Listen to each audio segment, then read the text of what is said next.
You are watching Persistence Works Television Network, PWTN, founded by Dr. Paul and Vincent, preacher, teacher, and prolific author of the popular Persistence Works book series, broadcasting the good news of the gospel of Jesus Christ from El Paso, Texas to the world, and bringing you into God's presence. Experience the difference. You'll never be the same.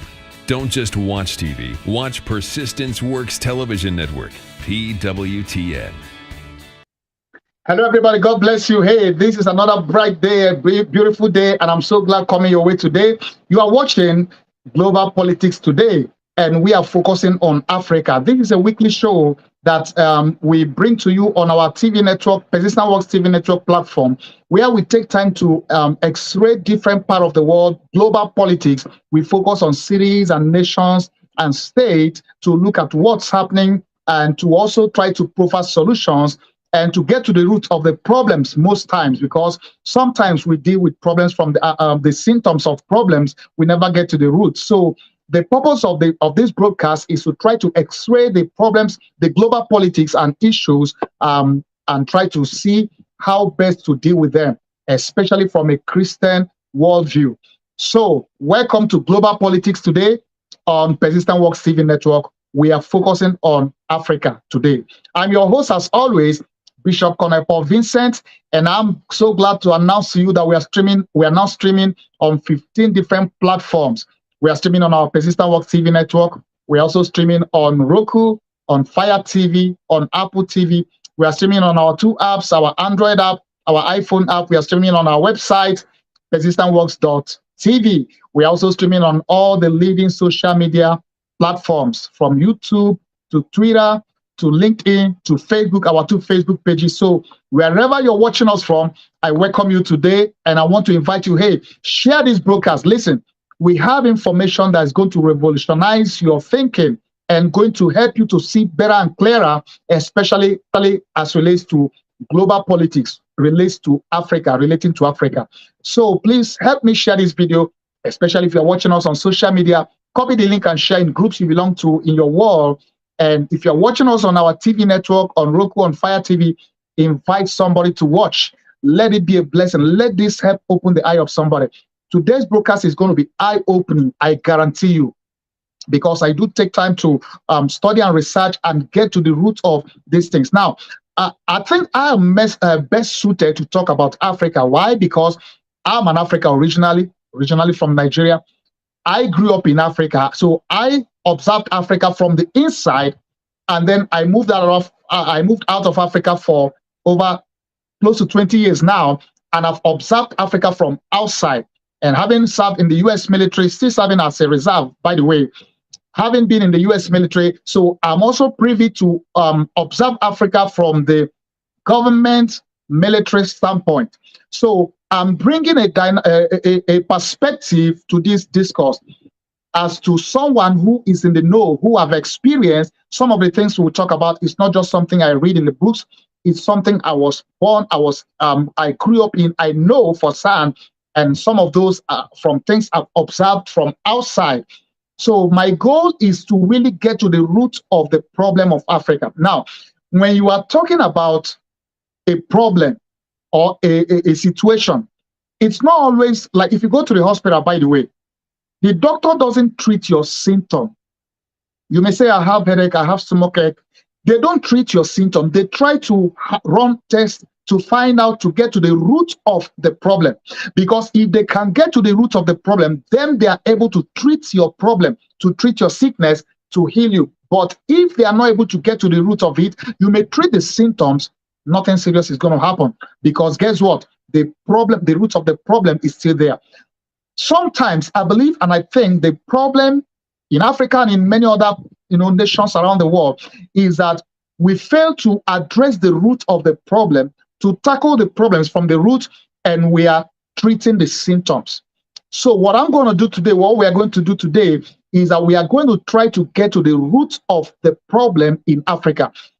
As you all know, there have been recent coups all across Africa in the past 2 years, about 6 of them. There have been a coup in Guinea, in Burkina Faso, in Mali, in Niger, recently in Gabon. The last time we did a global focus on, we did a focus on Niger, which was an eye-opening one. But you see, I was going to do a focus on Gabon, which is the latest coup.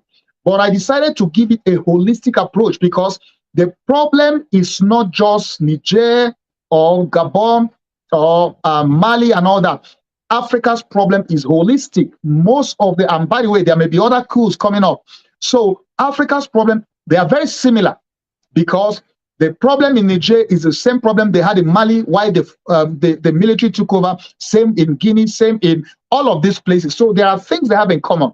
So my goal in today's discourse, in today's broadcast, is to x-ray the problem of Africa. Let's get to the root of it. Let's not just deal with the symptoms of a military takeover or bad governance. Let's get to the root of it. How did we get here as Africa, as a people, as nations, as a continent? How did we get here? And what is the way forward? So I've taken time to put together some videos that will help drive and make this point and drive home this point. But by way of introduction, I want to say that in diagnosing Africa's problem and getting to the root of it, I will say that the root of African problem is the Berlin Conference. And what do you mean? What do I mean by that? Berlin Conference is the conference where the Western world, the European nations, got together and decided to slice up Africa, and they all took shares of who got what part of Africa. They went and colonized. Now, that became the root of, so it's normally known as the scramble for and partition for Africa. If you did a little of history, you will have read that. And by the way, some of these histories are being suppressed, especially in recent times. But I've taken time to put together some videos that will help throw more light, that will help educate you and I, that will help expose and get to the root of this problem. So I want you to watch these videos. Now, after it, I'm going to come back. We are now going to talk about the colonial rule and the problem of control in Africa, because everything you see is all about, even though after the colonial rule, they seem to have left, the colonial masters, Western nations seem to have left Africa. No, they didn't leave. There is still a serious interest in to control Africa. Persistence Works Television Network, PWTN. Africa is a large continent home to immense culture and history. Surrounded by the Mediterranean Sea to the north, the Indian Ocean to the southeast, and the Atlantic Ocean to the west. It is the world's second largest and second most populous continent. It contains 54 countries and is extremely diverse in terms of ethnicity and language. The borders of these countries were largely decided by European nations during the late 19th and early 20th century in what is known as the scramble for Africa. The Sahara is a defining feature of Africa, the largest desert in the world. The Sahara's sheer size and magnitude acted as a major obstacle for communication, trade, and exchange of ideas. However, there is evidence of Roman expeditions and explorations who were able to move across the desert and into the interior of Africa, with the aim to secure sources of gold, salt, and spices. For centuries, Arabs also maintained trade relations with the vast empires of West Africa, such as the Ghana and Mali Empire, establishing trade routes that secured gold, ivory, and slaves. The Portuguese began expeditions down the west coast of Africa in the 15th century, and history tells us of the profound effect that followed. During the 1480s, the explorer Diogo Coe was the first to establish contact with the Congo Kingdom, situated south of the Congo River. The Congo Kingdom was eager to make use of Portuguese teachers and craftsmen, and the Congo kings allowed Catholic missionaries to work among their people. The Portuguese traded guns, cloth, and other European luxuries for slaves who were captured by the Congo in wars against rival kingdoms. By the 17th century, Portugal and other European powers began to settle along the coast of Africa. Europeans would buy slaves in Africa, transport them to the Americas, and exchange them for valuable goods like sugar, coffee, and tobacco, which were then sold at premium prices in Europe. Arguably, between the 16th and 18th century, over 12 million Africans were enslaved and transported in harsh conditions to work on plantations in the Americas. In the south of Africa, the first European settlement was established by the Dutch East India Company, where merchants used the location as a waypoint for ongoing voyages to the Dutch East Indies. They came into contact with the Khoikhoi, a nomadic indigenous population of southwestern Africa comprising of hundreds of clans. Over time, this settlement, known as the Cape of Good Hope, grew in size, resulting in the Khoikhoi losing land and cattle to the Dutch, who adopted the name Boer, meaning farmer. Due to a shortage of labour, the Dutch imported slaves from Mozambique, Madagascar, and many Indonesian islands. The Cape of Good Hope came under the control of the British during the Napoleonic Wars. The abolition of slavery ended slavery in the Cape in 1834. In 1835, the Boers embarked on the Great Trek, as the abolition of the slave trade resulted in financial catastrophe. As a result, Dutch citizens known as Voortrekkers moved further inland into Africa. They formed the Free Orange State and Transvaal, which was recognised by the British. In the north, France launched a war of conquest against Algeria in 1830, which would last until 1847. Meanwhile, in the United States, there was a movement to settle freeborn blacks and freed slaves and transport them to Africa. Most whites, and later a small minority of blacks, believed that blacks would be better off in Africa. The American Colonization Society began transporting them to the closest point of Africa to establish a colony in 1822. By 1847, the settlers issued a Declaration of Independence and established the Independent Republic of Liberia. The construction of the Suez Canal in 1869 verified its importance as a route for trade with India and China. And in 1882, Egypt was occupied by British forces during the Anglo-Egyptian War, subsequently revealing the potential riches that Africa offered. There were several European explorers who explored the continent. Perhaps one of the most famous was David Livingstone, a Scottish missionary who attempted to convert the natives he encountered to Christianity and strove to find the source of the Nile. Henry Moult Stanley was famous for his exploration of Central Africa. He worked for King Leopold II of Belgium and helped map out the Congo region. So why were there no major explorations into the interior of Africa before this? Well, there were limited seaworthy rivers, tropical diseases, hostile natives, and weapons were not as advanced as they were in the 19th century. During the 19th century, most European powers experienced a dramatic growth of productivity triggered by industrialization.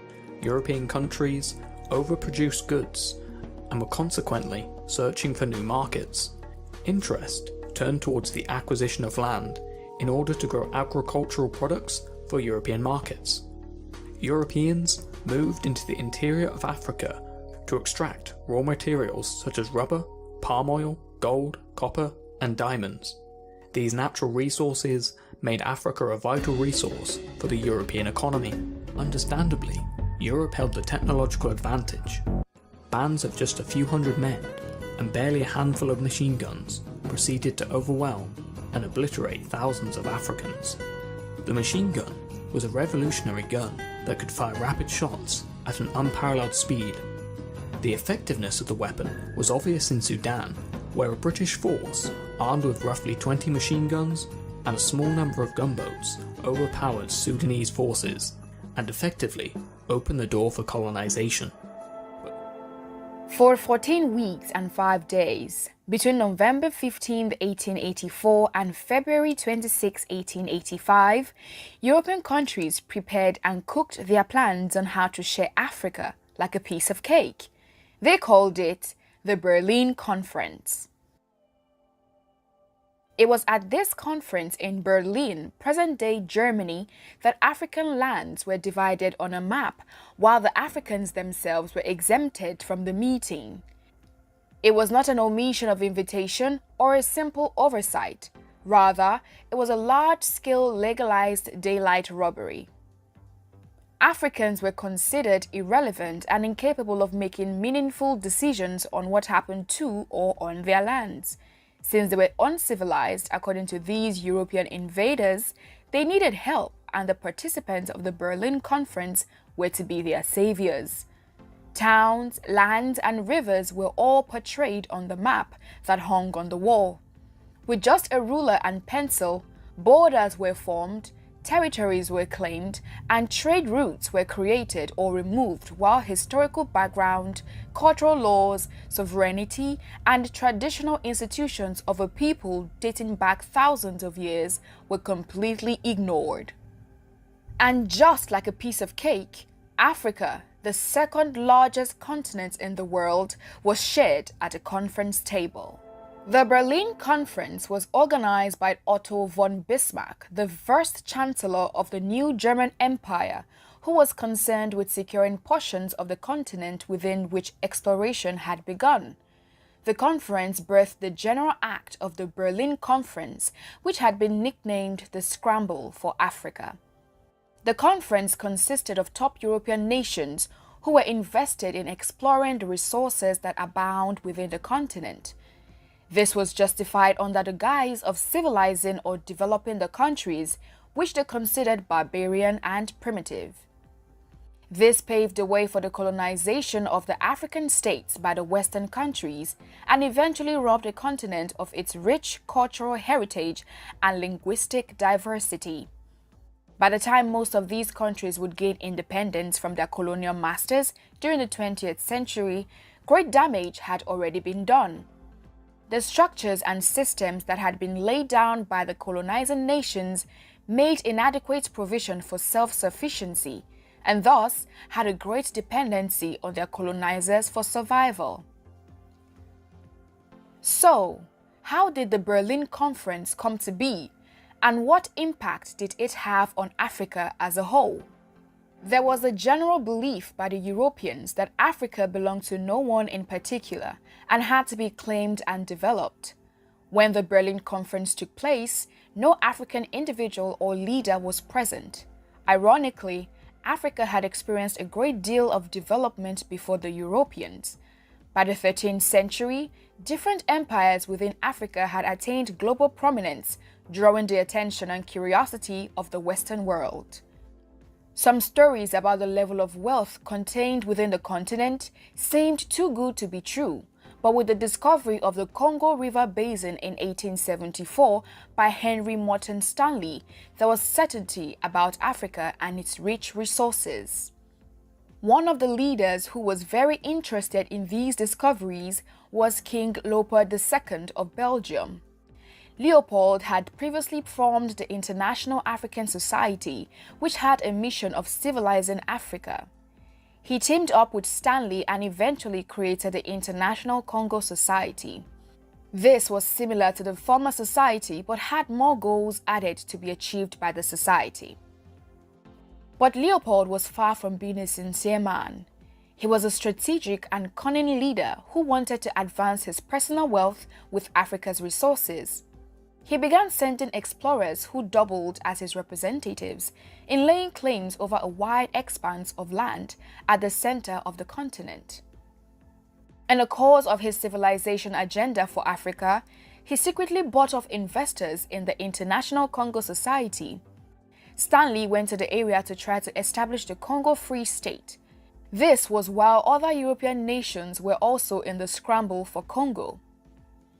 France, on discovering Leopold's hidden agenda, sent their own explorer, Pierre Savognin de Brazza, who created Brazzaville and mounted the French flag, while Portugal laid claims as well on the Congo area, which they backed by treaties signed with leaders of the ancient Congo Kingdom. Other European countries began taking interest in a continent of gold they had heard rumors about, and this resulted in competition and great conflict between these nations that were claiming different regions of Africa. Great Britain and France were both having conflicts over West Africa, Portugal in Egypt and Britain in East Africa. Leopold and the French also had conflicts in Central Africa over the Congo area.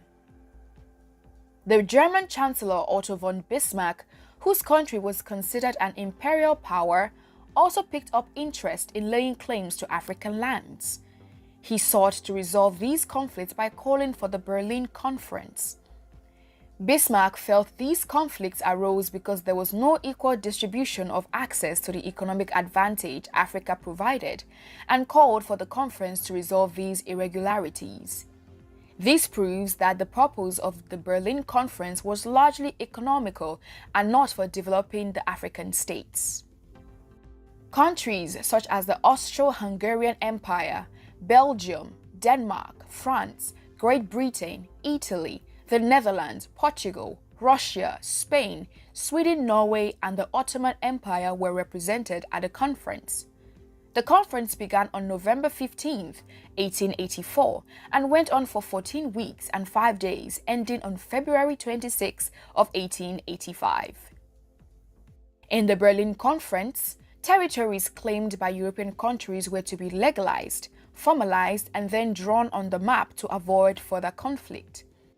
Trade routes were also agreed upon amidst colonies, and a framework for colonizing territories was created. Explorers were to be sent out to explore the African lands. Then, they would proceed to offer protection to the indigenous people of that land by signing treaties with them. Finally, the European explorers or ambassadors would return to their home country with the treaties signed. Then, the government of that country would inform or negotiate with other European countries so that their claim over the African territory would be recognized and uncontested. In all of these establishments, Africans were not included or considered, although it was their land that was being divided. They were regarded as incapable of ruling themselves. It would also be interesting to note that most of the time, the indigenous rulers did not even understand what the treaty was about or what they were signing. In some scenarios, these treaties were signed by makeshift leaders who did not exactly have the authority to do so. However, one African leader saw through the tricks of the Europeans.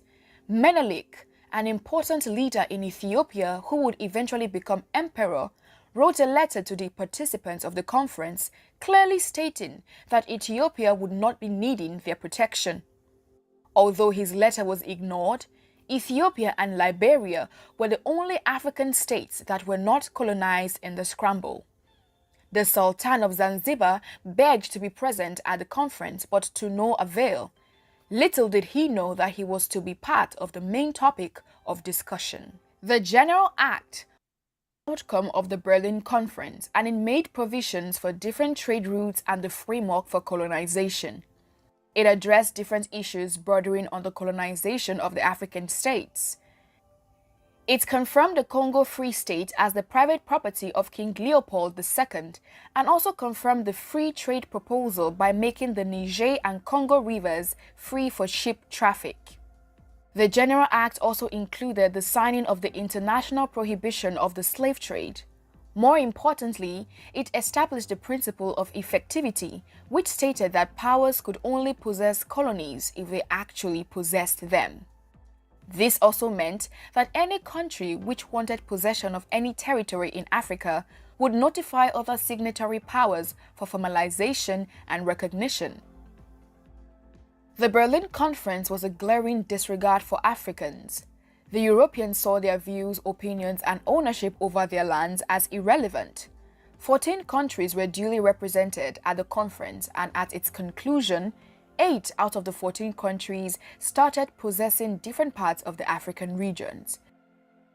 The 6 other participants, such as Austria-Hungary, Russia, Denmark, the Netherlands, Sweden, Norway, and the United States, did not take any formal possession of any part of Africa. However, by the end of the 19th century, all African states except Ethiopia and Liberia had been colonized by the Europeans. After the Berlin Conference ended in 1885, it led to the creation of African countries by forcefully merging different ethnic groups, cultures, languages, and people. This, of course, overrode the existing groupings, boundaries, and regions within the continent. The conference legalized what was not legal and created a ground for cooperation between the European countries on taking over the African states. The European countries claimed to offer protection to the countries they overtook. The 1884 and 1885 Berlin Conference would not only be the birthplace of colonization, but also the conflicts within and without countries, state, and ethnic groups that still exist to this day. The robbery did not only end with land and territories, but also cultural artifacts, treasures, and resources yet to be regained by the continent. It was obvious that the Europeans were wolves in sheep's clothing, fueled by the desire for acquiring Africa's natural resources for the betterment of their countries. As such, there was a need to secure their portions to maintain their industrial sector, which was just starting to grow. To achieve this, they had to secure African territories that would readily provide them with the resources they needed and a market for the goods they produced. A total of 50 countries were carved out of the scramble for Africa. Great Britain took control of Egypt, Sudan, Uganda, Kenya, South Africa, Zambia, Zimbabwe, Botswana, Nigeria, and Ghana. France took a better part of Western Africa, from Mauritania to Chad, and also Gabon and the Republic of Congo. Belgium and King Leopold II controlled the Democratic Republic of Congo, while Portugal took Mozambique in the east and Angola in the west. Italy got hold of Somalia, then known as Italian Somaliland, and a portion of Ethiopia later on. Germany took Cameroon, Namibia, and Tanzania, while Spain got the smallest territory, which was Equatorial Guinea, the only Spanish-speaking country in Africa. The Berlin Conference, which lasted for over 3 months, still evaded serious problems and questions that were left unanswered. Many of the representatives had not stepped foot on African soil and somehow assumed they could understand and manage the complexities of the African states. The sovereignty of the African states was not recognized, yet treaties were needed to be signed to legalize the relationship between both parties. This in itself was contradictory to the claims of the European states. Although the General Act seemed to prohibit the slave trade, it is on record that over 10 million Africans in the Congo area died under Leopold's leadership due to starvation, diseases, and war. The act was used to gain approval and legitimacy in the public eye by the European countries, but did not in any way alleviate the sufferings and conditions of the locals under their colonial masters. The locals were brutalized and used to further his selfish interest. The concept of free trade was unrealistic, as many of the colonizing countries would not readily allow free trade within countries they had invested heavily in colonizing. For instance, the Congo was operated as a monopoly under Leopold's rule. The conference, which tried to curb the scramble for Africa, further enhanced it. It was presented as a means of creating a platform for peaceful claiming of African states by European states, but it also had its hidden agenda. Germany and Britain were interested in Africa to promote their ambitions and retain their position as the #1 global power over the others, and not for peaceful colonization as assumed. The Berlin Conference held entirely different consequences for the continent involved. For Europe, it was just a failed enterprise, while in Africa, it created long-lasting damage that is still visible to this day. Some of the damages done by colonization have been said to be too large to be repaired. Even after gaining independence, most of these colonized African countries are still ill-equipped to be well run by themselves. Greed and corruption are the order of the day, and conflict still exists within the African borders. Some African diplomats have called for redrawing the African map and redefining the boundaries laid by the colonial masters. But there are also fears that this might aggravate an already politically tense climate. These fears have created another group of the opinion that the colonial boundaries be respected. Nevertheless, this does not suffice for the damages that run deeper in the cracks within the continent. It has been 137 years since the Berlin Conference ended, and one can only help but wonder if Africa would ever recover from the effects of the European invasion and plunder. Great Britain dominated the African continent with the control of Egypt, South Africa, Nigeria, and the Gold Coast. The French occupied vast expanses of West Africa. The Germans controlled modern-day Tanzania as well as Namibia. The Italians controlled Somalia and Libya, whilst the Portuguese exerted full control over Angola and Mozambique. By 1914, 90% of Africa had been divided between 7 European countries, with only Ethiopia and the African-American state of Liberia remaining independent nations. So that partitioning of Africa back in 1884 and those partitionings remain in place today is responsible for a lot of what has happened in Africa, our inability to grow our economies, our inability to travel from one country to the other. You look at tourism. If you need to go to Africa and visit 3 different countries, you got to send your passport to DC 3 different times. And each time your passport comes back, you got to send it again to another country, 2, 3, 4 weeks before you get your passport back. And then you got to send it back to Washington. At times, those embassies are on the same street. You could have walked from one embassy to the other, but you can't do it. And by the time you get your passport back with the 3rd visa, the visa for the first country is expired. Who needs to go through all that? So you say, forget it, I'm not going to Africa, I'm going to Europe.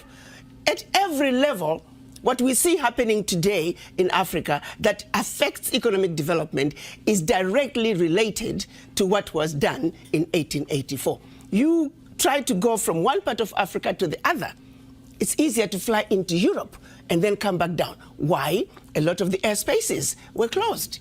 All of it, thanks to... Hey friends, welcome back. Hey, you are watching Global Politics. We are focusing on Africa. This is Persistent Works TV network. You are watching. We are streaming on Roku, on Fire TV, on Apple TV, on our 2 apps, our Android app, our iPhone app. We are streaming on our website, persistentworks.tv. We're also streaming on all the leading social media platforms, YouTube, Facebook, Twitter, LinkedIn, what have you. And I'm your host, as always, Bishop Konepo Vincent. We are getting to the root. We are trying to x-ray the problem of Africa and trying to get to the root of it, because it does no good to treat a problem with sickness by just treating the symptoms. So in trying to x-ray what exactly is wrong with Africa, the problem, the root of it is what we have just seen in this video. So Africa was partitioned at the Berlin Conference. They scrambled and petitioned for Africa. That is the root of the problem. Everything happening in Africa today dates back and roots back to that. Let me give you an instance. Nigeria, for instance, different sects of the nation of Nigeria have been trying to separate the ones called the Biafra nation, the Southeast Igbo-speaking part, because they don't feel they belong. They don't feel they are part of the African nation, Nigerian nation, because of all that has been happening. And for real, these are strange bedmates that the colonial masters, the British colonial masters, brought together, put together, tried to make to, remain one. They were never one. From time immemorial, they were kingdoms, empires. They had their own cultures, identities, and all that. So in recent years, when they now saw that, you know what, we are not doing this no more. We want to go our own way, and then there is always going to be a fight. So you see that many wars that was fought between 1967 to 1970, there was a Nigerian civil war that was fought mainly because the Biafra nation wants to go their way, and the Nigerian nation says, hey, you know what, you are not going nowhere. Initially, they accepted, but British government talked them into, hey, don't let them go, because that is where the oil resources of the nation is mainly situated.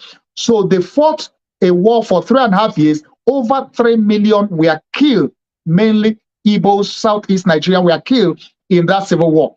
Go to Liberia, go to Liberia is a bit more different, and go to even Gabon. Most of all the nations that you see either fighting war or having political turmoil of coup and all that, the root of it is what happened at the Berlin Conference when Africa was partitioned, bringing strange bedmates, redrawing the map and all that. Now, that is by the way. So after the colonial masters had Africa in their pocket, so to speak, in Nigeria, for instance, the Britain ruled for 90 straight years before independence was granted in 1960. So within the time frame of 1960-63, many of them, of course, gained independence, because then there was more pressure, and they have now got to know that, hey, you know what, we are no more interested. Thank you for your service. You've got to go. And eventually they let them go, and they gave them independence. But listen, the problem still remains this Berlin Conference and the scramble for partition of Africa, because even though independence was given, it wasn't all. They still wanted to control Africa even in post-independence, which was why in French colonial masters, they had what they call the Pact for Continuation of Colonization. And that secret deal pact that they signed, I'm sure those guys, the African nations, Francophone, French-speaking African nation, I'm sure those founding fathers, I'm sure they have no idea what exactly they signed. And this was a pact that made it impossible for them to have a living, for them to really have independence, because France was not going to control their economy. They were going to deposit 85% of their resources with France. And by the way, they still control their resources and everything. So we did more story on that a few weeks ago when we did the story on Niger.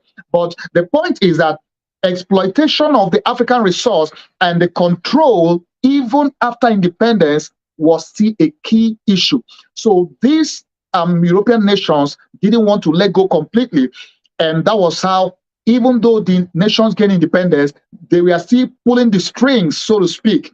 And you now have a situation where if a leader, an African leader, allows them to have their way by exploiting the resources and what have you, and bringing over their corrupt money and banking it in those Western nations, which is all public knowledge, as long as you play ball with them, they let you be.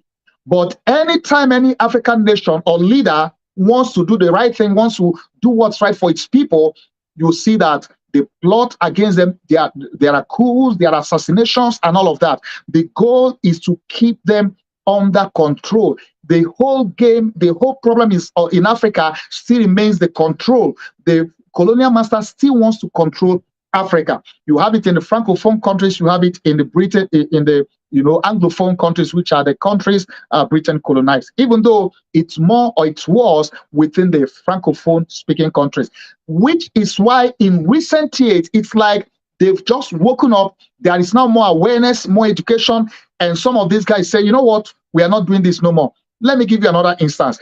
Uranium, which Niger produces, it's been said that France's energy is powered by 30 or 40% of Niger's uranium. That means that every three or five or so households in France is powered by uranium from Niger. Now, at the end of the day, they are literally milking them. Over these years, even though they've had independence, Niger sells uranium sells for over 200 euros at the world market. Paris pays Niger 80 cents, either 80 or 82 cents, which is less than, how do you, that is even immoral. So it's as if you kind of like take it for free, you go sell it, you make the money. And by the way, 500 billion leaves Africa, Francophone Africa especially, every year into France's economy. They invest that money, they use it, and then they kind of come back to oh, we are giving you aid. Now, these are things that many of these nations, especially on the military side, got fed up with. Their eyes got open and they say, you know what, we're not doing this no more. And eventually that was why they kicked France out of Mali, kicked them out of Burkina Faso, and kicked them out of Guinea.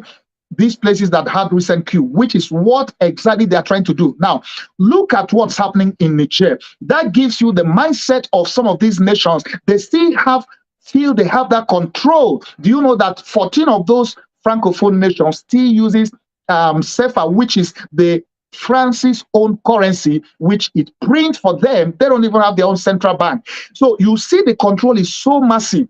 So now Niger stands up to them, even though it's the military, and they kind of like, you gotta go. And France is like, we are not leaving. You can see that same mindset of the colonial rule, colonial masters, we own you, we control you, you can't tell us what to do. Even though he kind of said, France will say, oh yeah, you are illegitimate, we want the legitimate guys. The only reason why to them, he's legitimate is because he lets them have their way. Now, let's use, for instance, Gabon. The Gabon, the Ali Bongo guy who was overthrown by the military in Gabon, he has been in office since 2009 after his father died. His father was in office for 42 or so years. Combined, they have been in office. The family, one family, has been in office for 55 or 57 years. And this current Gabon president that was ousted, he even had a stroke. And that's to tell you the problem of Africa. He should have gone to take care of himself. The guy is not even function, can't even function, can't work well. He had a stroke, and yet he clinches to power, and France allows him, supports him, backs him. A family that's been there 50-something years. Why? Because they let them have their way. They can make their oil, make their resources, as long as you know, and of course they do channel, much of the corrupt money to their family. So you see that as long as you play ball with the colonial powers, even though they've let go, they say, oh, no more colonialism, but they are still in the game of controlling. As long as you let them play ball, they let you have your way. But the moment you say no, that's when they remember the issue of democracy, the issue of what kind of democracy do you say call democracy, that somebody has been in office, a so-called elected leader, the family for 55 years. That's not right. So at the end of the day, and by the way, if you follow the news, you will see that after he was ousted by the military and his house was, searched, they had raw cash, billions of dollars or euro, whatever that currency is, that was stashed in his houses. And these are just the ones you saw. There are many others stashed out in banks across Europe, or in France especially. Now, that is to tell you that the whole problem of Africa is the Berlin Conference and the scramble for partition of Africa, because even though they have let go and said you have your independence, they still remote control, they still want to have control. Can you imagine the government of Niger, at least the new government, saying to France, you gotta leave, saying to the military, you gotta leave, and they're like, we are not leaving. Somebody comes to your house and you want to gain you say, okay, it's time to go. You say, I'm not going. Who does that? That is the same mindset that gave birth to Berlin Conference, that gave birth to the petition, scramble and petition for Africa. So, even though they gain independence with the mindset of giving freedom to African nations, but that freedom was never really attained. Another way by which they continue to exploit Africa is economic exploitation. And this is done through World Bank, through IMF, and their loans. Many times growing up in Nigeria, I remember many years ago, when the economy was struggling because of some of the policies of the government that were implemented by the Western powers that say, hey, you know what, you've got to put this in place, and then they will get in trouble. So the military takes over, and even the military guys, they were like, oh, we are willing to give you loans to help you, but you got to devalue your currency, you got to introduce austerity measure. I still remember growing up when President Babangida, then in the 80s, he introduced austerity measure. Every one of us was like, what's that? And the price of everything, inflation was off the roof. And guess what? So they were able to give them loan, IMF loan. Now, these loans are with interest that are cut neck rates, interest. And these are loans that they used to keep you in captivity, continuous economic captivity, so that you have no life, and you will pay these loans for the kingdom come. Even you are paying the interest, not even the main loan. So they continue economic exploitation through the loans and through all of this medium. And of course, it's not only Africa. There are many other developing countries that have the same problem, which is why BRICS. I did a case study in our last edition on BRICS. If you missed that, go watch the broadcast on the BRICS, which is what gave birth or is giving birth to that. So at the end of the day, you see control through economic, you see control through the resources, in fact, control through political control. They literally call the shot in many of these African nations. You do their bidding, they let you stay. You don't do their bidding, they kick you out. They press the buttons. And one of the good case studies of this was in Burkina Faso. Thomas Sankara, if you read the history or if you watch the video, he was one of the military guys who he got fed up with this whole thing we're talking about. The leaders taking orders from the Western world and running the economy to the ground. They exploiting and taking the resources out of the nation, and everybody is suffering, the nation never develops, and he took over the government. It's a long story. You can go read the story or go, look it up and watch it. Now, Thomas Sankara, if I've watched that video, I've read about it. He had the good of his people in heart. He was the kind of leader you would say is a great leader. He was there for the people, had policies that were going to benefit his people. But problem was, he wasn't going to play ball with the Western powers because he wasn't going to take their loan. He wasn't going to take their either IMF or World Bank loan because they needed these loans for you to take it. That's something they used to hold and control you. And this wasn't going to happen. And he was going to initiate policies that would benefit the people, not the Western powers. At the end of the day, they weren't happy about it. And then they pressed buttons and was able to manipulate and use his bosom friend to eventually assassinate him and took over. And when this guy took over, he went into bed. He went to bed with IMF, with World Bank, with the Western nations, all the things that this other guy didn't want to do, which angered these guys, the Western powers. He kind of like played ball with them, and he was good to go. Now, this is the problem of Africa. Even till today, you see many elections, so-called elections happening in African nations. Many times, if those players, if they play ball, if they allow the colonial powers to still have their way, they let them be. Whenever it's not happening their way, then that's when you all of a sudden hear, the issue of democracy. So the problem is they get involved in change of governments when it doesn't favor them, even if they have to sponsor coup, assassinations and all that. They get involved, they continue to use economic exploitation, they use the resources of Africa against them. They exploit it, they take it, and they give them like peanuts. Now, this is the situation, and that is the root of Africa's problem. Now, the other problem Africa has, which brings me to, what I want to remember, I'm an observer, I'm an insider as an African who have lived and grown in Africa, and now outside of Africa, I've taken time to observe, to study, to research, to look at this. Why is Africa's problem? What is our problem with the leaders, with the people, and all that? And I've come up with 7 things that I would say are the obstacles to Africa's growth. I took time to do a research and to discover from my personal experience in my original nation, Africa and Nigeria, and other African nations. I mean, it's the same. Wherever nation you go to is the same. So, and you can see from the video that we put together, you could see that even the AU ambassador to UN. Now, by the way, that lady was kicked out of the UN when she began to expose these things, and she began to, call out France and all of that. They weren't happy. They pressed the button and she was kicked out. In 2019, it was all over the media. If you followed that story, people were protesting. We are even like writing petition for her to be reinstated. But the reality and the truth is this: Africa has its own problem, of course, and that's one of what some of what I want to highlight now. What are the obstacles to Africa's growth? How can Africa move forward? And from all I have seen and read and listened to, and I'm sure you could glean some of these things from what you've watched from this. The 7 things I want to address as the root of, or the obstacles to African growth. Number 1, the obstacle of free trade across Africa. As you can see in that video, for instance, if you travel to Europe, you are trying to go from Germany to Belgium to France, anywhere.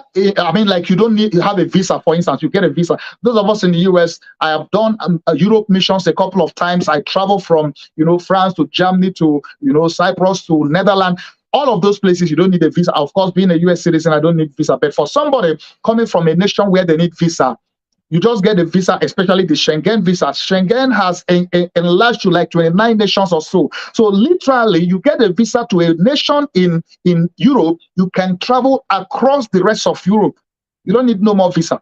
Africa is supposed to have a free trade, to be able to free travel within Africa, so that they can be able to travel across. So free trade, free travel across Africa. These are two key components, because remember that Africa was more united, even though there were different kingdoms, empires, but they did have trade. They did have a lot of things in common before the artificial separation and boundary, demarcations. So the one of the problems that Africa has to overcome to really move forward and to grow is the obstacle of free travel within Africa. They need to abolish many of the need for visa to travel within. If you are traveling from Nigeria to Niger, to Chad, even though within West African sub-region, they have what they call ECOWAS, Economic Community of West African States. So if you have the ECOWAS passport, you can travel within ECOWAS sub-region without a visa, which is good. Now, they need that at the whole Africa level, whereby you are traveling from Ghana, you want to go to Togo, you want to go to Kenya, you want to go to South Africa, you don't need the visa, just like in Europe. And by the way, let's look at the US just like Africa. The United States is as big as Africa, even though Africa is more populated. If you are traveling, once you have a visa, or you are here in New York, you are going to California, you don't need a visa. Even though, yeah, we see US as a country, but it's just like a continent, Flying from New York to California is just like flying from Lagos to Egypt or Addis Ababa or even further, So at the end of the day, they need to be able to introduce free travel within Africa to help with trade. They need to introduce free trade within Africa to be able to trade within, because Africa is rich. Africa is rich in resources, which is why the nations, European nations, invaded it in the first place. So the trade, free trade within Africa is going to be one of the strengths that will help it economically. And then the third thing I've discovered, the third obstacle, I said there are 7 obstacles I've discovered. The first is obstacle of free trade across Africa. The second is obstacle of free travel within Africa. The third is obstacle of Western nations trying to keep Africa down and trying to hinder them from industrializing. Now, that's for their own benefit, because, if you fulfill your potential and become all you need to be, they are going to be at a loss. So they try to do everything possible to keep Africa down. And which is why many of the times, they will often prefer to give aid. Africa doesn't need aid and shouldn't be asking for aid, because guess what? Africa has the resources that is actually being exploited by the other nations of the world, the Western nations. So one of the problems is that the Western nations are exploiting and trying to keep Africa down, trying to hinder its industrialization, because they know that when Africa fulfills its potential, it's going to affect them. Just look at what's happening in Niger, in Burkina Faso and those places, Niger especially. Why is France bent on not leaving? Why is France, when you talk of interest, French interest, what interest do you have in another nation? It's a sovereign nation, supposed to be. But the problem is they have controlled them, made them, exploited them for years. It's become normal, and they have, those guys, as poor as Niger is, they have helped to power the energy and the economy of France for decades, and they want to have business as usual. So things have to change, and the Western nations have to understand that you need to help Africa develop and grow and not put them down. You need to help it to industrialize. You need to be partners with Africa, not a subject master, master-slave relationship. The fourth or the fifth problem that is obstacle that I see, which is one of the ones that have really eaten Africa up, is the obstacle of war and terrorism in Africa. Many times these are artificial, because when I watch this video, when you watch that video, you will see when the colonial masters partitioned Africa, and they pick up whichever nation they decide to pick up, and they sign treaties with them. In signing that treaty, they will say to them, we are here to protect you. Protect you from what? These guys, these nations of Africa and tribes and kingdoms have been there for ages, for thousands of years or hundreds of years, and they have been just fine. Of course, they have maybe their problems, fight their wars locally, but they don't need your protection. So when they say, we need to sign this treaty so we can protect you from what? Well, maybe protect them from the next colonial power that want to come invade you. So the problem is that terrorism often and wars often are man-made. look at Libya, for instance. Libya under Gaddafi, and of course, it wasn't perfect. It wasn't a great place, but Gaddafi did much of a greater job, a better job than most African leaders in providing infrastructure, and social welfare programs. And he nationalized the oil, national oil, the oil resource of the nation, and used it to develop the nation. Whereas in the past, they have exploited it, took it out, and just gave them peanuts. Now, he was not like in the good books of the Western powers. And he has his problem, of course. When you look at they taking him out and all of that, what Libya is a sorry sight now. If you see before and after picture, the war and all the killing and literally slavery is happening there like broad daylight. Like I said before, the Nigerian Civil War, these are wars that shouldn't have happened in the first place. Terrorism, most of the terrorism you talk about, we see happening, are inventions of the Western powers, because many times on two grounds, there are times when you push people to the wall and they fight back, and that becomes terrorism. Of course, there are times when they now look to the bad guys to be able to partner with to unleash mayhem. Now, where a case where, like one of the problems in Niger, why the military took over, from what I've read and videos I've watched, the military has a problem where they are fighting terrorists and they are trying to, sometimes they are in view and they are trying to take out some of the major ones, and they need authorization from the president. He's like, hey, get permission from France military. They are in Niger. And why in the world will a Niger military need permission of France military to take out the bad guy if really that's what they're there for? And when they reach out to those guys, they're like, don't do it.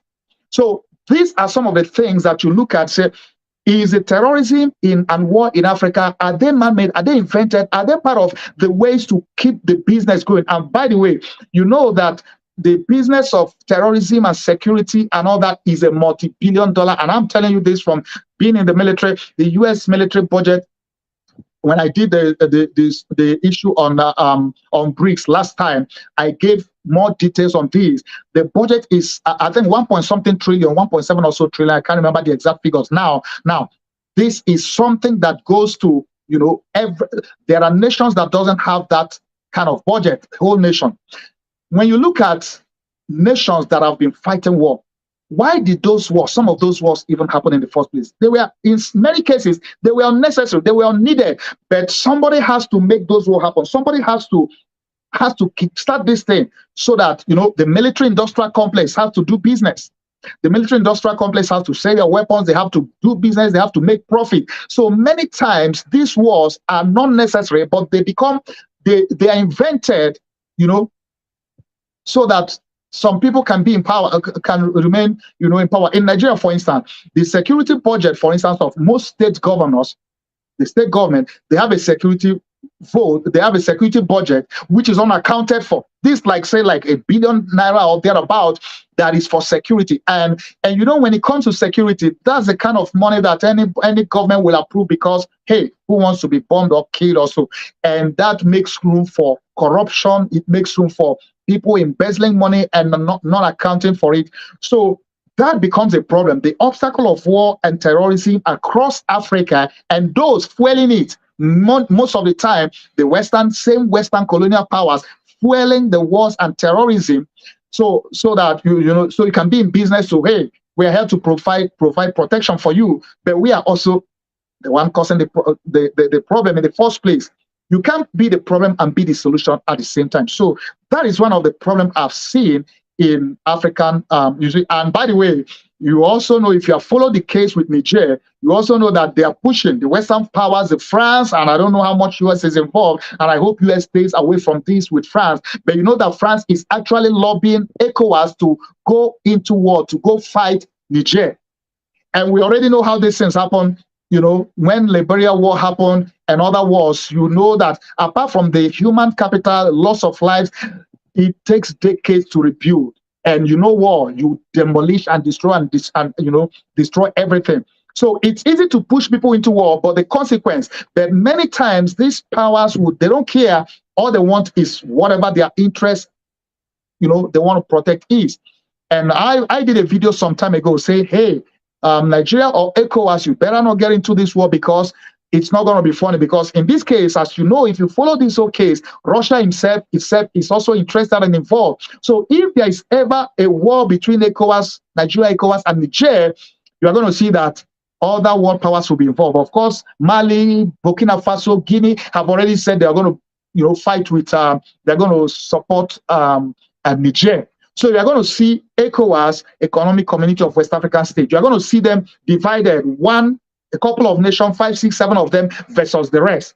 And you're going to see France supporting the ECOWAS guys. Maybe US, I hope they don't get involved in that. But, Russia supporting the other guys. So you see, it will be a kind of a carryover of Ukraine war, the US NATO war happening in Ukraine, which is more like a proxy war. You will see a carryover of it to Africa, which shouldn't be. But many times that have been the case in the past, which is why Africa should stay away from war and should fight terrorism headlong, because that has been an obstacle to growth in Africa. The sixth, I think this is the sixth, is it fifth or sixth obstacle that I've seen in Africa is the obstacle of lack of infrastructures, power, and roads and industry. Now, this is very common. And the reason why it's so is because, and I'll get to this now, but the leaders, corrupt leaders, they have no interest of their people in mind, and they get into bed with some of these Western powers. And as long as they do their bidding, they let them be. So they corrupt, they steal, they starch out money abroad, the money that should be used to develop, to provide infrastructures. Their people are, dying in hunger, dying in no good roads, no power. Take, for instance, Nigeria. Since 1989-90, I could remember of, Nigeria has never had steady power supply. Their biggest problem have been power, and every government administration will come and promise, oh, you're going to have 24/7 power supply. Who will believe that up to now, almost 30 years later, the last time I will remember any memory of Nigeria having light 24/7 is in the 70s, in the late 70s, or growing up, and in the 80s. In the 90s, to the best of my memory that I can remember, Nigeria has not been able to have steady power supply over these years, despite the billions that have been invested in that. Why? Because of corruption. So the obstacle of having lack of infrastructures, lack of good roads, lack of power, lack of industries, that have become a big problem and continues to be. So the leaders should focus on providing infrastructures, power, road, with this for their people, which is why China is gaining advantage in Africa, because China is partnering with many of these countries to help build and provide. Of course, it's not free. They're giving them loan and doing all of that, and hopefully they get to pay. If they don't get to pay, who knows if there's going to be a second version of colonization by, China. But whatever be the case, the African leaders need to pay attention to providing good roads, power, infrastructure, and building industries, or providing the enabling environment to build industries for their people. Number 6, the sixth obstacle that I see, and this is a big one, and this is one of the roots of it, the obstacle of African leaders' greed. Most of African leaders are so greedy. I mean, somebody gets into power, you are stealing billions that are meant for the people that your 10th generation can't finish. You are stealing and starching it out in banks across Europe, and one is wondering, what in the world are they thinking? I mean, I think most of them are insane. Clinically speaking, some of the African nations and leaders are insane. Otherwise, why will you be stealing billions? And okay, look, for instance, the Bongo guy in Gabon that was overthrown. If you have seen the videos, the stack of money, billions of whatever currency that was stacked, and that's the one that is with him. There are billions he had stashed out in foreign bank accounts all over the place. Same thing with Nigerian leaders, past and present.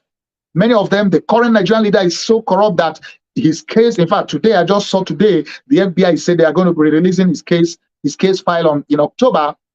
There's somebody who has a drug case, he has a certificate forgery case, he has all kind of, he shouldn't even be standing for an election in the first place. And yet, this is a kind of person that manipulated and rigged the election. So the problem of African leaders and their greed and their corruption is the root of the problem of Africa.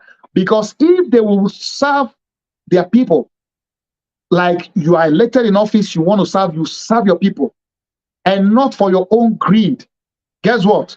Africa will have been doing much better. With all the problem of the European, of the colonial powers and the scramble for partition for Africa, Africa will have been doing much better. But the problem is, because they are greedy and because most of the African leaders are corrupt, when they get in bed with the Western powers, whoever they are, when they get in bed with them, they let them go. They look the other way while they do havoc.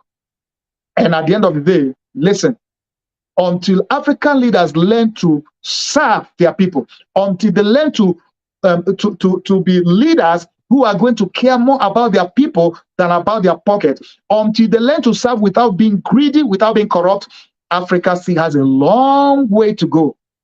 So I think this is the biggest obstacle, the root. The other ones are also important, they're big, but the problem of the African leaders being greedy, being corrupt is a big one. And because of that, they will do anything to get in power. They will kill, they will maim, they will rig elections, they do whatever they can to get into power because it's all about themselves. I challenge you to produce me an African leader. Maybe in recent times there may be one or two, but for the most part, most African leaders are corrupt. They are greedy, greed. The level of greed of the African leader, you wonder, what is all this for? At the end of the day, you drop there someday, 6 feet below the ground, you're going with none of those. So it's a sorry case, it's a sorry state. And the colonial powers have really helped them to be corrupt and helped them in their greed. I hope that changes. And finally, and this is another big one, this more of on the massive side. Finally, the obstacle, the seventh obstacle I've seen to Africa's growth is the obstacle of poverty and negative mind conditioning. Negative mind conditioning. And sometimes I don't blame people because, you see, there was a story, I narrated a story in one of my books, my first book, Persistent Works, the story about the mind conditioning process that was done. They used the monkey, the scientists used the monkey to carry out this research. When the monkey was brought in to be conditioned, they had a banana at the pole, at the end of the pole, and the monkey would normally, naturally, run to go get a banana to eat. As the monkey was climbing to go get this banana, they poured a bucket of cold water from the top, and it ran away. So every time it climbed the pole, trying to go up there to get the banana, they poured a bucket of cold water, and the monkey, ran away. After many attempts, after many days, the monkey got conditioned to the fact that, hey, you know what? I can see this banana, but I can't eat it. So he stopped trying. And then they brought another monkey into that room. The one that has been conditioned, the moment he sees the other guy climbing, trying to go, get the banana, he pulls him. He begins to pull him down. He's like, oh, don't even worry. Don't try it. I've tried it. It's not working. You can only look. You can't get it. And guess what? That happened over and over and over again. And by the time the new monkey tried many times and couldn't get, because this guy kept pulling him down, and he got conditioned to the fact that you can watch, you can see this banana, you can't eat it. He got conditioned and he gave up trying. And then they brought the third monkey. By the time they brought the third monkey, the two other monkeys who have been conditioned did the same thing to him. And that was the case until they later removed the original monkey that took the cold shower. They removed him from the room. And then you now have a bunch of new monkeys who have been conditioned that you can't go get the banana, yet they have no idea why. None of them received the cold shower. So the problem of conditioning, the devil uses this, by the way, against us as Christians, as believers. He conditions our mind. He makes us believe the wrong thing, and then he just leaves us to use our own strength and energy against ourselves. The negative mind conditioning we as Africans, our African people, the followers, and of course the leaders has had, is at the root of much of what's happening too. So there needs to be a mind reconditioning for our African people to be able to know that it's not okay to celebrate corruption. It's not okay to celebrate somebody who is not, who doesn't have integrity and credibility, and you celebrate him because he throws money around, or because he kind of parades himself as, you know, a champion for your cause. It's not okay to accept a lot of things. But you see, poverty, because of poverty, there are a lot of things people swallow, accept, let go because of poverty. So the obstacle of poverty and negative mind conditioning is a problem. And I think African people, African leaders need to begin to have a mind reconditioning process, so that they can begin to, you know, see things in the right perspective and not believe the lie. And many of those conditioning too, the colonial masters had conditioned them. Hey, you know what? You can't take care of yourself. Oh, you can't rule yourself. You need to come cup in hand. Let's give you, come beg for AIDS. We need to give you AIDS. You can't survive without our AIDS. That's a lie. That is a conditioning, because the African leaders have been conditioned that, hey, you know what? You take power, you go to beg them for loan, beg them for money, beg them for AIDS.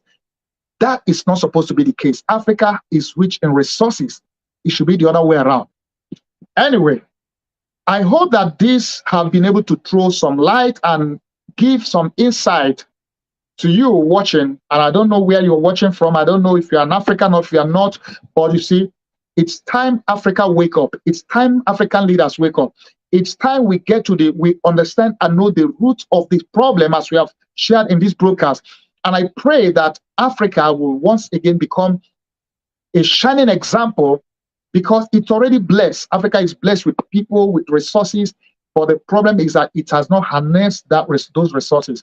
I pray that Africa will begin to harness its resources, that the powers that has manipulated Africa over the years, I hope that this time around, their powers will expire, that they get to treat Africa with respect and deal with them as partners and work with them for their development, for their, you know, to be partners and not to be subjects that they think should be at their mercy. Well, I hope this broadcast has blessed you, has enlightened you. Please do share this. Let it enlighten somebody. Let it bless. If you have access to people in power, people in government, share this, send this to them. Many of them need to watch it, and maybe their eyes will begin to open, their you know, mind conditioning will begin to change. Maybe they begin to have a rethink about the level of greed and corruption that they have been involved in, even as leaders. Well, I pray God will bless Africa and the nations of Africa. Father, I pray for the nation, the continent of Africa. Lord, as we have tried to seek and to get to the root of this problem, I pray, oh God, that you bless the continent of Africa, bless the nations of Africa. Every satanic, demonic influence, every power, negative influence that has played key roles in keeping Africa down, we take authority right now in the name of Jesus, and I bind every power from the pit of hell. I bind every satanic negative force. I destroy every power that has held Africa down spiritually. And I ask, oh God, in the name of Jesus, open the eyes of your people. Let the light of your glory shine upon Africa. Let Africa discover its potential and fulfill its potential. Give the leaders, oh God, a love for their people, that they will serve them, uproot and remove greed and corruption from the hearts of the people, of the leaders of African nations. Let there be peace in Africa. Father, I pray, let there be no more bloodshed in Africa. Let there be peace. And may African leaders begin to serve their people and use their resources to be a blessing and to develop and to help the African people. I bless Africa today. I bless African nations, and I bless their leaders. I bless their people, their followers. May there be a turnaround and a rewriting of the history of Africa. And thank you, Father, because the light of your gospel is shining and will shine in and through Africa. And the powers of darkness, wherever they're coming from, whoever's sponsoring them, will come to an end, because your word says in John 1:5, and the light shined in darkness, and the darkness comprehended it not. The end of darkness has come in Africa, and the light of your glory shines in Africa.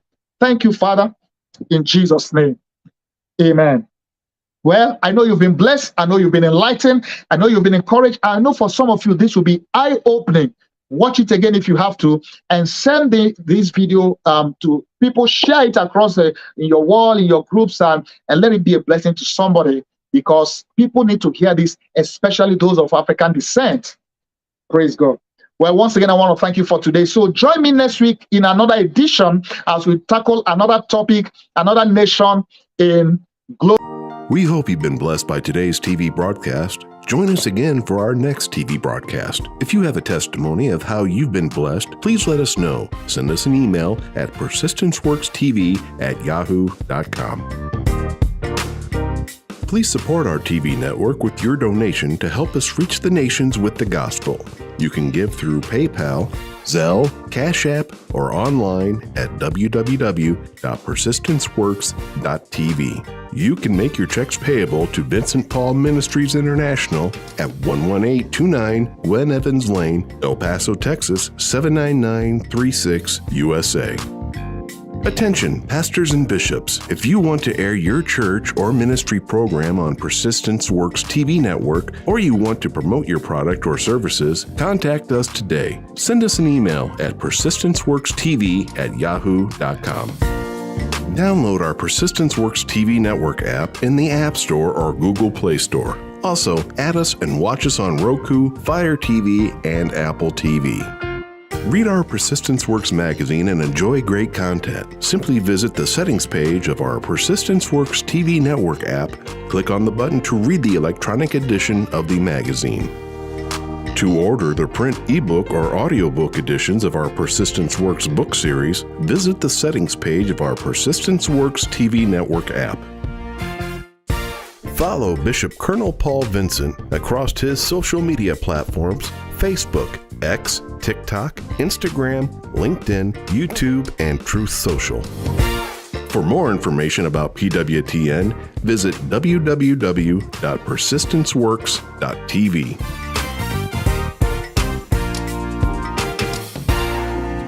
Inspiration and motivation to reach your dreams in life? Are you trying to overcome discouragement? Do you desire a deeper spiritual walk with God? Do you question your destiny? Then the Persistence Works book series by the prolific author and international speaker Dr. Vincent N. Paul is written for you and is now available in paperback, audiobook, and ebook. Order today by calling 866-909-2665 or go online, persistenceworks.com. If you need that salvation, if you need that forgiveness, you can receive it tonight. Shout hallelujah. The anointing breaks the yoke. Hear Dr. Paul N. Vincent preach the anointed word of God that changes lives and brings salvation, healing, and deliverance. Invite him to minister in your church, conference, or crusade. Also read his life-changing books in the Persistent Works series. For more information about inviting Dr. Vincent to minister or to order his books, visit VincentPaulMinistriesInternational.com. Dr. Paul N. Vincent, internationally known author and preacher, invites you to his annual Persistence Works Holy Land Tour in October and April. These memorable trips throughout Israel include visiting historical sites in Jerusalem, Nazareth, and Bethlehem, as well as the Sea of Galilee, the Jordan River, and many more. Your travel package includes round-trip airfare from Houston, Texas, and Lagos, Nigeria to Tel Aviv, first-class hotels, 2 meals a day, air-conditioned buses, and Israeli Ministry of Tourism approved English-speaking guides. For more and to register, visit VincentPaulTours.com today. For more information about PWTN, visit www.persistenceworks.tv.